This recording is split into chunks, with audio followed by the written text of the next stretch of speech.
Hello friends, welcome to Himachal current awareness. तो आज हम इस अवेयरनेस टुडे के वीडियो में देखेंगे बहुत ही इंपॉर्टेंट हमारे कुछ करंट अफेयर्स, जैसे माउंट एवरेस्ट की नई height, immunity pills for Himachal, GI tag for 5 products of Himachal, oxygen plant at Nerchowk medical college and Bilaspur Manali ले रेल लाइन। तो चलिए फटाफट स्टार्ट करते हैं। Mount Everest new height.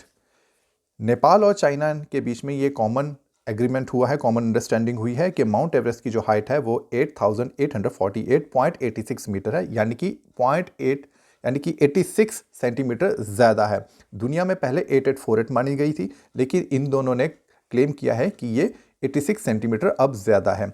इन्होंने ग्लोबल नेविगेशन सैटेलाइट सिस्टम का इस्तेमाल किया और उनके पास जो अवेलेबल डाटा था उसका इस्तेमाल किया।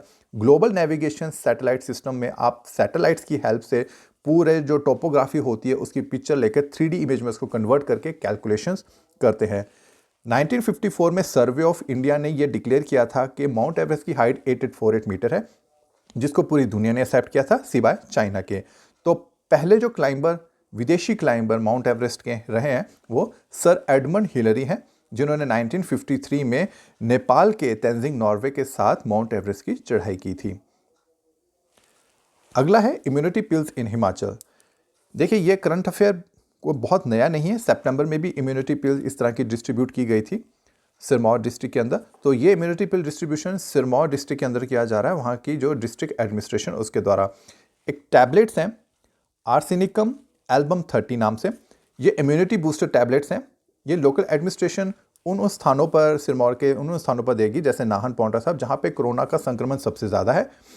और इसका ट्रायल गुजरात और केरला में भी प्रोफाइलैक्सिस के नाम से किया जा चुका है। तो जब तक कोरोना की प्रॉपर वैक्सीन नहीं आ जाती, प्रॉपर वैक्सीन लग नहीं जाती, तब तक इम्यूनिटी बूस्ट करने के लिए वहाँ के लोकल लोगों को प्रोवाइड की जाएगी। अगला ये करंट अफेयर बहुत ज़्यादा इंपॉर्टेंट हो जाता है क्योंकि ये हिमाचल के इंडिजीनियस और कल्चर हेरिटेज से जुड़ा हुआ है। इसमें क्या है कि हिमाचल सरकार इस कोशिश में है कि ये 5 प्रोडक्ट्स जो आप अपनी स्क्रीन पे देख रहे हो, इनको ज्योग्राफिकल इंडिकेशन का सर्टिफिकेशन मिल जाए। ये 5 हैं: चंबा मेटल क्राफ्ट, थांगी ऑफ पांगी, चंबा चुक, करसोग कुल्थ, राजमा ऑफ भरमौर। ये सारे नाम हमने सुने हुए। देखिए, इसमें मैं थोड़ा सा एक बता दूं आपको। मेटल क्राफ्ट का तो आप समझ गए होंगे। थांगी ऑफ पांगी हेजलनट है, जो आप टॉप में राइट में देख सकते हैं। चंबा चुक एक चटनी है जो मिर्च की बनती है, जो वहाँ की जो स्पेशल क्लाइमेटिक कंडीशन में जो मिर्च उगाई जाती है उसके हिसाब से। करसोग की कुल्थ, कुल्थ जो एक दाल होती है। राजमा ऑफ भरमौर जो बहुत फेमस है, जिसकी आप भी कभी देख रहे हैं। देखिए, ज्योग्राफिकल इंडिकेशन क्या होता है ये हमें जानना बहुत जरूरी एग्जाम पॉइंट ऑफ व्यू से। तो वर्ल्ड इंटेलेक्चुअल प्रॉपर्टी ऑर्गेनाइजेशन की डेफिनेशन के मुताबिक अ सिंबल और नेम, कोई निशान या कोई नाम, for products that originate in a specific geographical area and possesses qualities and identification due to that origin. मान लीजिए कोई सिंबल है या कोई प्रोडक्ट है, चाहे खाने का है चाहे वैसे यूज करने का है, जो एक पर्टिकुलर एक ज्योग्राफिकल एरिया में ही उसको बनाया जाता है या उगाया जाता है, और उसकी एक सर्टेन क्वालिटी है जो दुनिया में और कहीं नहीं मिलती, उस पर्टिकुलर जगह पे ही वो पाया जाता है, तो उसको ज्योग्राफिकल इंडिकेशन का टैग मिलता है। जैसे टर्मरिक का, हल्दी का टैग मिलता है, कुछ स्पाइसेस का टैग केरला में मिलता है। जैसे आपकी कांगड़ा की चाय है, वैसा फ्रेग्रेंस और वैसा फ्लेवर कहीं नहीं मिलेगा। दार्जिलिंग की चाय है, कुल्लू की शॉल है, ठीक है। तो ये जो जीआई टैग होता है ये एक इंटेलेक्चुअल प्रॉपर्टी होता है। इंटेलेक्चुअल मीन जो आपके माइंड से क्रिएट होती है, वो आपकी एक नई इनोवेशन है, दुनिया में कहीं नहीं है, लेकिन वो यूजफुल है सोसाइटी के अंदर, तो आपकी इंटेलेक्चुअल प्रॉपर्टी बन जाती है, जिसको फिर आप प्रैक्टिकल फॉर्म देते हैं, बाद में उसको पेटेंट करवाते हैं ताकि इसको कोई मिस यूज ना करे और प्रॉफिट सिर्फ आपको हो। तो जो जीआई टैग वो मिलता है एग्रीकल्चर प्रोडक्ट्स में मिलता है, फूड आइटम में मिलता है, हैंडीक्राफ्ट्स में मिलता है, जैसे चंबा रुमाल में, ड्रिंक्स में मिलता है, इंडस्ट्रियल प्रोडक्ट्स बहुत सारे उनमें मिलता है। तो जैसे मैंने अभी एग्जाम्पल दिया आपको, कुल्लू की शॉल, सोलापुर की चादर, ठीक है, महाराष्ट्र और दार्जिलिंग की चाय। There are so many other you know GI tags. तो हिमाचल के अंदर अभी करंट में 8 प्रोडक्ट्स को जीआई टैग मिल चुका है। ये भी हमारे लिए जानना बहुत ज़रूरी है। और वो पहले 2 कौन से थे ये भी हमारे जानना बहुत ज़रूरी है। तो वो 8 हैं: कांगड़ा की चाय, कांगड़ा टी, बासमती, हिमाचली चूली ऑयल, ये एप्रिकॉट का ऑयल होता है जो किन्नौर में मिलता है, हिमाचली काला जीरा, ये भी किन्नौर में मिलता है, चंबा रुमाल, Kullu shawl, Kangra paintings, Kinnauri shawls. Kangra T और जो कुल्लू की शॉल थी, ये पहले प्रोडक्ट थे जिनको जीआई टैग स्टेट में मिला था, ठीक है। तो कुल मिला के लगभग 370 या उससे ज़्यादा जीआई टैग्स हैं इंडिया के अंदर। तो जीआई टैग हेल्प करता है कि हाँ, उसका कोई मिस यूज़ ना करे, उसकी कोई कॉपी बना के अपने नाम से ना बेचे नेशनल इंटरनेशनली, और उस प्रोडक्ट को अच्छी मार्केट मिले, इसे जीआई सर्टिफिकेशन दी जाती है विद पेटेंट, ठीक है। पेटेंट आप करवाना चाहें तो करवा सकते हैं, otherwise there is no requirement for patent in case of GI. आगे चलते हैं oxygen plant at Nerchowk medical college. Important ये जानना है कि मंडी डिस्ट्रिक्ट के नेरचौक शहर के अंदर जो मेडिकल कॉलेज है, श्री लाल बहादुर शास्त्री मेडिकल कॉलेज, उसके वहाँ पर 500 लीटर्स पर मिनट की कैपेसिटी से एक ऑक्सीजन जनरेशन प्लांट लगाया जाएगा। रीज़न यह है कि ताकि कोविड पेशेंट्स को कोप अप किया जा सकते, कंडीशन को कोप अप किया जा सकते और ऑक्सीजन सिलेंडर की कोई दिक्कत ना आए, स्पेशली उस हॉस्पिटल में भी और आसपास की तहसील के अंदर भी।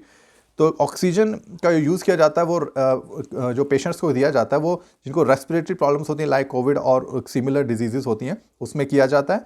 तो जिसमें पेशेंट को खुद से सांस लेने में तकलीफ होती है, वीकनेस की वजह से वो ले नहीं पाते हैं, तो उनको एक प्रेशराइज्ड कंट्रोल ऑक्सीजन प्रोवाइड की जाती है ऑक्सीजन सिलेंडर से, जो उनके नोज़ के ऊपर एक कप फिट किया जाता है जिससे उनका पूरा अरेंजमेंट होता है, वहाँ से ऑक्सीजन प्रोवाइड की जाती है। तो ये बहुत ज़रूरी है ऑक्सीजन प्लांट हॉस्पिटल के अंदर, जिससे कि सबकी आपूर्ति पूरी हो।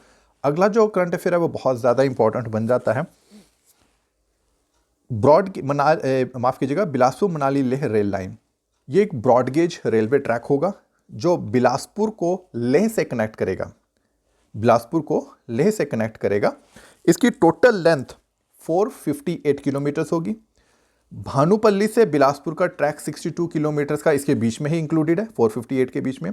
भानुपल्ली जो है अंबाला सिरहिंद ऊना ट्रैक के ऊपर है। हमें पता है कि ऊना तक ब्रॉडगेज रेलवे लाइन हिमाचल के अंदर है, तो वहीं से भानुपल्ली स्टेशन से डाइवर्ट किया जाएगा एक और लाइन को बिलासपुर के लिए और से कनेक्ट किया जाएगा, जो कि अभी अंडर कंस्ट्रक्शन है।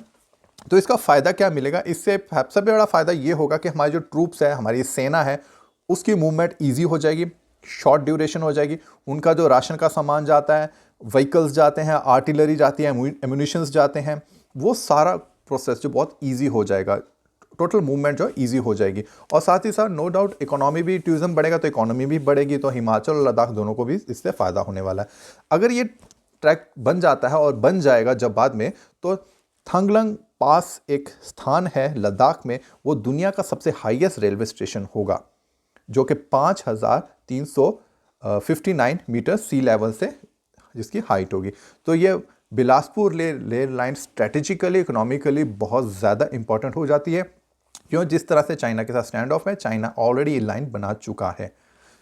तो thank you for watching the video. उम्मीद करता हूँ कि आपको वीडियो अच्छा लगा होगा और मेरा भी प्रयास रहेगा कि मैं यूज़फुल कंटेंट आपके लिए लाता रहूँ। तो स्वाध्याय सेल्फ लर्निंग के साथ जुड़े रहिए। Thank you.